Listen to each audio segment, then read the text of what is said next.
شخص دوسرا نہیں آئے گا کہ ان کے آنسو ملا کر اور پوری دنیا کے آنسو ملا کر شاید میرے رسول کے آنسو زیادہ نکلیں گے جو میری امت کے غم میں اللہ کے رسول کے نکلے ہوئے. اور اللہ کے رسول نے فرمایا میرے امتیوں تم عمر میں بھی کم اعمال میں بھی کمی، لہذا جو رمضان آئے گا وہ سیزن کا مہینہ ہے. اس مہینے کے لیے تمہارے رسول نے تمہیں طریقہ بتلا دیا کہ جب رجب کا مہینہ آ جائے تو تم دعا پہ غور کر لیا کرو، یا اللہ رجب اور شعبان کے مہینے میں برکت فرما کر اب اس کے بعد جو مہینہ آنے والا ہے تب تک ہمیں زندہ رکھ تاکہ ہم رمضان کے انوار و برکات کو پالیں. یہ تیاریاں ہیں نا رمضان کی، یہ رمضان مبارک کی تیاریاں ہیں. اللہ کرے ہم زندہ رہے.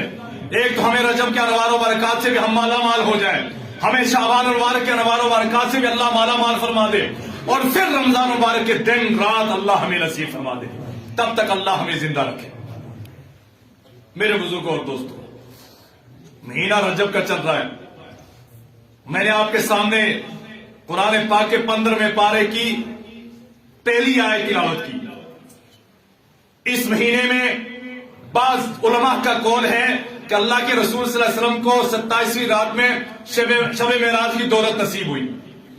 آپ صلی اللہ علیہ وسلم اللہ کے مہمان بن کر آسمانوں پہ تشریف لے گئے. لیکن بعض بڑی کتابوں کے مطالعے سے ملتا ہے کہ شب معراج یہ رات کس مہینے میں ہوئی ہے اس کا کوئی تعین نہیں. اللہ بہتر جانے کس مہینے میں ہوئی ہے، اللہ جانتا ہے. لیکن بعض نے کہا کہ 27ویں رات ہے اور وہ 27ویں رجب ہے. اس اعتبار سے اللہ کے رسول نے فرمایا الرجب الشہری، رجب میرا مہینہ ہے. چونکہ اس مہینے میں میں نے سفر طے کیا ہے، زمینی سفر، مسجد حرام سے لے کر مسجد اقصی تک. قرآن گواہ ہے سبحان الذی اسری بعبدہ لیلا من المسجد الحرام الى المسجد الاقصی.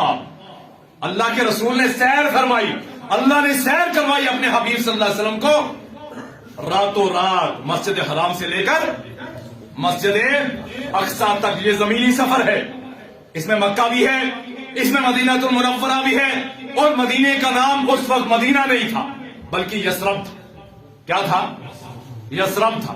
مدینہ المنورہ جب میرے رسول کے قدم رنجیدہ ہوئے مدینہ پاک میں، تب سے اللہ کے رسول صلی اللہ علیہ وسلم کے اس بابرکت قدم کی وجہ سے مدینہ جو یثرب تھا اس یثرب کو تبدیل کر کے مدینہ المنورہ نام رکھا گیا.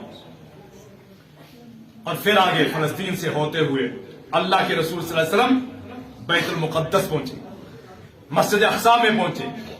یہ زمینی سفر ہے. سبحان الذی اسری بعبدہ لیلا من المسجد الحرام الى المسجد الاقصی. اس سفر کی دشمن تو ہر وقت رہے نا، شروع سے. یہ دنیا جب سے قائم ہوئی ہے حق اور باطل دونوں ساتھ چلے. اللہ کے رسول صلی اللہ علیہ وسلم آسمانوں پہ پہنچے، ایک ہی رات میں سفر ہوا مکہ سے مسجد اقصی بیت المقدس فلسطین میں. اور پھر آپ نے امامت فرمائی، امام الاولین والآخرین، تمام کہ آپ امام بنے تمام انبیاء کی. اور پھر اس میں جبریل امین بھی تھے. پھر مسجد اقصی سے آپ اوپر چڑھے، پھر پہلے آسمان کی سیر. اور ایک آسمان دوسرے آسمان تک کتنا فاصلہ؟ جتنا اس زمین سے لے کر اس آسمان تک فاصلہ ہے. کہ کوئی شمار نہیں کرتا، یہ کر سکتا. یہ ہم دیکھتے ہیں، اللہ نے ہمیں نظر دی ہے، آنکھیں دی ہیں، ہم ایک نظر دوڑاتے ہیں کہ وہ نیلا آسمان ہے، سبز آسمان ہے.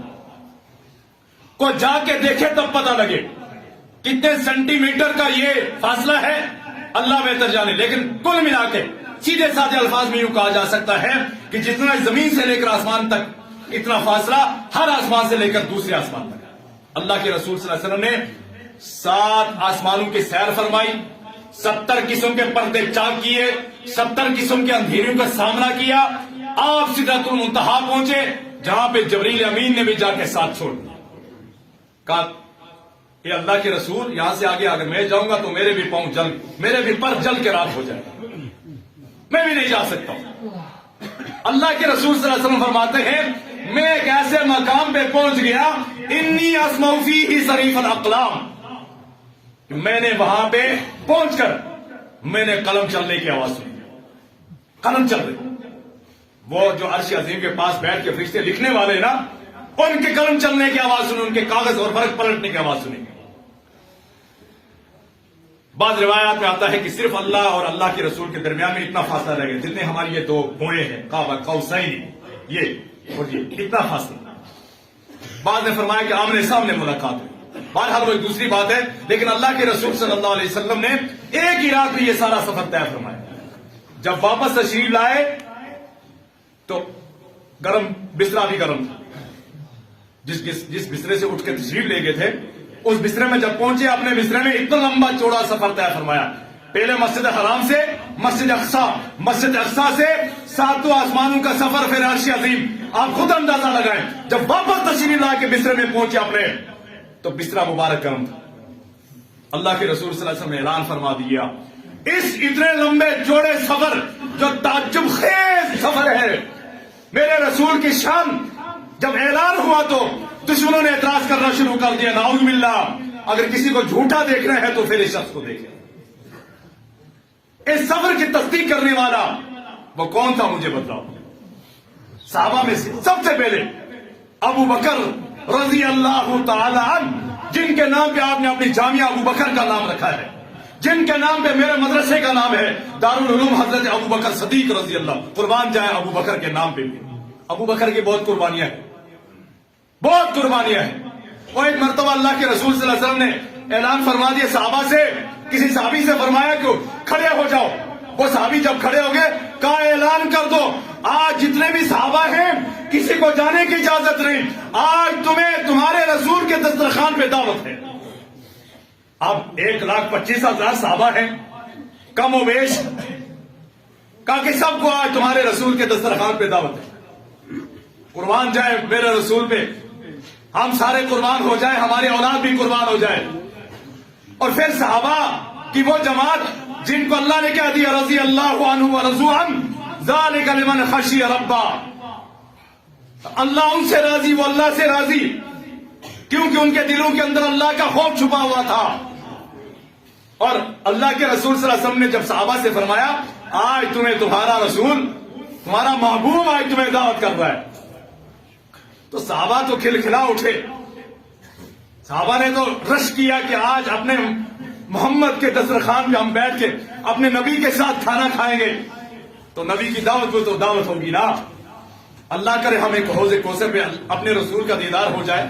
تمنا رکھو حوض کوثر پہ اللہ کے رسول ضرور ملیں گے، حوض کوثر کا پانی پلائیں گے، لیکن شرط یہ ہے کہ اللہ اور اللہ کے رسول کے قانون کے مطابق زندگی گزرے، معاشرہ اللہ کے رسول کے معاشرے کے مطابق گزرے. انشاءاللہ ضرور میرے رسول اپنا چہرہ دکھائیں گے، ہمیں انتظار میں ہے ہمارے. تو میرے بزرگوں اور دوستوں، صحابہ سے فرمایا دسترخوان بچھا دو.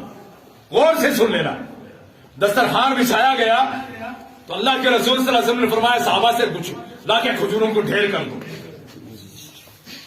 کھجوریں لائی گئی. روٹیوں کے ایک صحابی سے فرمایا نوالے بنا دو. نوالے سمجھتے ہو؟ نوالے سمجھتے ہو کس کو کہتے ہیں؟ نہیں سمجھتے. عام فہم سیدھے سادے لفظوں میں نوالا کہتے ہیں لقمے کو. جو ہم چاول ہے نا، چاولوں کو 3 انگلیوں سے ہم کھاتے ہیں نا، تو ایک لقمہ بناتے ہیں. اب آپ کی زبان میں کیا کہتے ہیں؟ لقمہ بناتے ہیں. اور دوسرے لفظ میں اس کو نوالا کہا جاتا ہے. روٹی کا نوالا بنتا ہے. روٹی کا ٹکڑا لو، اس کو گول کرو، اس کو اٹھاؤ تاکہ اس میں رس بھی جمع رہے، منہ تک پہنچے، اس کو نوالا کہا جاتا ہے. نوالا اس کو کہا جاتا ہے جو آپ کے منہ میں آ جائے. تو ایک صحابی سے فرمایا نوالے بناؤ، روٹیوں کے نوالے بناؤ. جب نوالے بنائے گئے، کھجوریں رکھی گئی، اللہ کے رسول صلی اللہ علیہ وسلم نے فرمایا سارے بیٹھ جاؤ. وہ جو صحابی کھڑے تھے اس سے فرمایا تو بھی بیٹھ جاؤ. کہ یا رسول اللہ صلی اللہ علیہ وسلم ہم خدمت کریں گے. خدمت سے خدا ملتا ہے، عبادت سے جنت. خدمت سے کیا ملتا ہے؟ یہ ہمارے تبلیغی جماعت والے بعض کو خدمت میں لگا دیتے ہیں. وہ خدمت کرتے دوسرے ساتھی کی، کبھی کیلا کھلاتے ہیں، کبھی چائے پلاتے ہیں، کبھی اچھی اچھی سبزی بنا کے ان کو کھلاتے، بڑے پیار سے خود تھوڑا ایک لقمہ کھم کھاتے ہیں، دوسرے کو کھلانے کی کوشش کرتے ہیں. یہ خدمت خلق. اور بعض لوگ غریبوں کی مدد کرتے ہیں، یتیموں کی مدد کرتے ہیں، مسکینوں کی مدد کرتے ہیں، بیواؤں کی مدد کرتے ہیں، مفلسوں کی مدد کرتے ہیں، لاچاروں کی مدد کرتے ہیں. یہ خدمت خلق ہے. اس پہ اللہ اجر دیتا ہے، اللہ راضی ہو جاتا ہے. تو خدمت سے خدا ملتا ہے، عبادت سے جنت ملتی ہے. جن لوگوں نے عبادت کی، عبادت کر کے جنت کمائی، لیکن جنہوں نے خدمت کی ان کو خدا مل گیا، اور جن کو خدا ملا ان کو جنت خود بخود ملی یا نہیں ملی؟ خود بخود مل گی نا۔ اس لیے ہم جذبہ پیدا کریں کہ ہم غریبوں کی، یتیموں کی، مسکینوں کی، مفلسوں کی، لاچاروں کی، جو ہماری نظروں میں کم تر ہیں، کمزور ہیں، ہاں اللہ ہمیں توفیق دے تاکہ ہم ان کی دیکھ بھال کریں، ان کا خیال کریں، ایک سبزی کم کریں گھر میں، ان یتیموں کو لے کے کھلائیں، اللہ راضی ہو جائے۔ یتیم کے سر پہ اگر کچھ نہیں کر سکتے ہاتھ پھیر دو، جتنے بال تمہارے اس ہاتھ کے نیچے آئیں گے اتنی زیادہ نیکیاں اللہ لکھے، اتنی زیادہ اللہ نیکیاں لکھے۔ ہم نے کبھی ہاتھ میں نہیں پھیرا چاہیے۔ اللہ کے رسول صلی اللہ علیہ وسلم فرمایا نہیں آج میں خدمت خود کروں، صحابی کو بٹھا دیا۔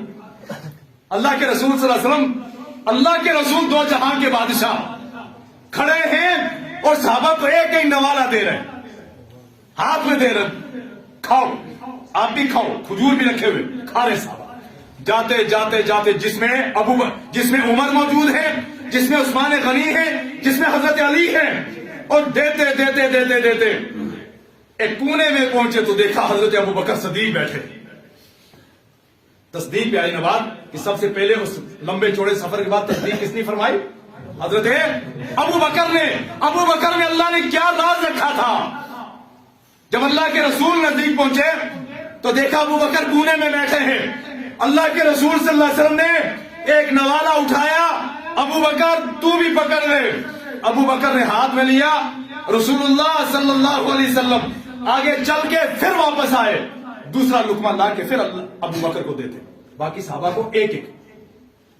صحابہ نے دیکھا ایک دوسرے کی طرف کیا ماجرا ہے، ایک دوسرے کو پوچھنا شروع کر دیا تمہیں کتنا ملا؟ کہا مجھے بھی ایک ہی ملا۔ عمر سے کسی نے پوچھا عمر آپ کو کتنا دیا؟ کہا مجھے بھی ایک ہی دیا۔ مجھے نہیں سمجھ میں آ رہی کہ آج اللہ کے رسول صلی اللہ علیہ وسلم نے خلاف فطرت کون سا طریقہ اختیار کر لیا۔ دوسرا لقمہ دے کے نوالا آگے چلے، آگے چل کے ایک قدم بڑھایا تھا، پھر واپس آئے، آگے تیسرا لقمہ بھی دے دیا، 3 دے دیے۔